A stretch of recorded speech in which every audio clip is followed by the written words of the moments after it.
পাকিস্তানে কয়েকটি নিম্ন গরিবের গ্রামের ভিতরের থেকে এটি একটি নিম্ন গ্রাম এবং এরা সময় মতন দুটো পেট পুড়ে খেতেও পারে না।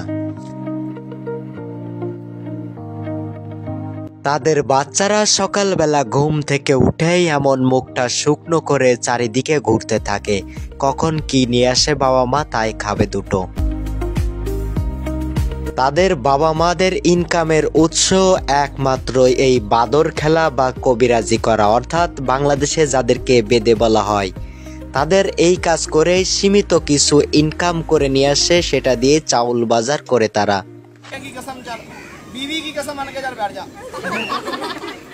তবে বাচ্চাদের এমন সুন্দর মজা দিয়ে দিয়ে সীমিত কিছু টাকা তারা পরিবারে নিয়ে আসে পরিবারের জন্য, এবং পরিবারকে একটু ভালো রাখার জন্য তারা চাউল ডাউল সমস্ত কিছু বাজারঘাট করে এনে তারপরে তারা খাওয়া দাওয়া করেন দুটো।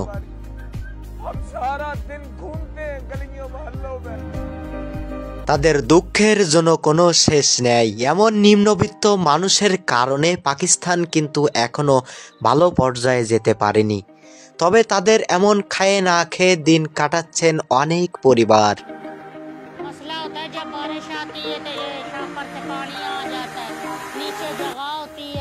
তিনি বলছেন, আমাদের খাওয়া দাওয়া সব কিছুই এই মাটিতে, দেখতে পাচ্ছেন এই ঘরটাতেই আমরা থাকি, আমাদের দুবেলা দুমুঠো খাওয়াও জোটে না। আমাদের স্বামীরা সেই হাজবেন্ডরা বাদর খেলা দেখিয়ে বিভিন্ন ধরনের কৌশল অবলম্বন করে আমাদেরকে দুটো খাওয়ায়। কিন্তু পাকিস্তানের এই বেদে গোষ্ঠীর এমন অবস্থা হওয়ার পরেও সরকার থেকে তারা কোনোই অনুদান পায় না বলে দাবি করছেন অনেকেই। আর এমন নিম্নবিত্ত শীতের জন্য শীতে খুবই কষ্ট করে থাকেন তারা। বলছেন, এই শীতের দিনে আমরা বেশিরভাগই ছালামুড়ি দিয়ে কাটিয়ে দিই প্রতি বছর। তবে অনেকবার এসেছে কিন্তু অনেকবার সবাইকে দিতে পারিনি, এবং আমাদের বাচ্চারা সব সময় কষ্ট করে শীতটা পার করতে হয়। বেশিরভাগই রাত্রে আমাদের আলো জ্বালিয়ে বা আগুন ধরিয়ে আমাদের রাত্রে পোহাতে হয়। এছাড়াও তারা বলছেন, আমাদের যে সন্তানদের হয় তারা কখনোই উচ্চ পড়ালেখা করতে পারবে না, এটা অনৈতিক কথা এবং অনৈতিক কাজ। আমাদের বাচ্চারা কি পড়বে না? আমরা প্রত্যাশা করতে পারি না আমাদের বাচ্চারা অনেক বড় হবে?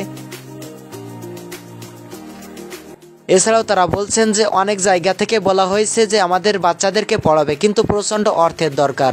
আমাদের তো তত অর্থ নেই যে আমরা আমাদের বাচ্চাকে স্কুলে ভর্তি করে দিয়ে আসবো। क्या इनको जीने का कोई हक नहीं?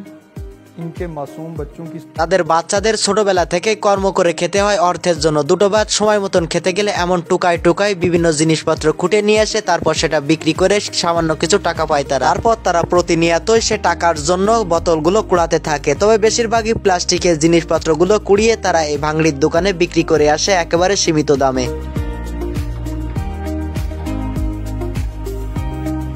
পাকিস্তানে অনেক এমন গ্রাম রয়েছেন যেখানে খুব দুর্ভিক্ষে তারা দিনকাল পার করছে।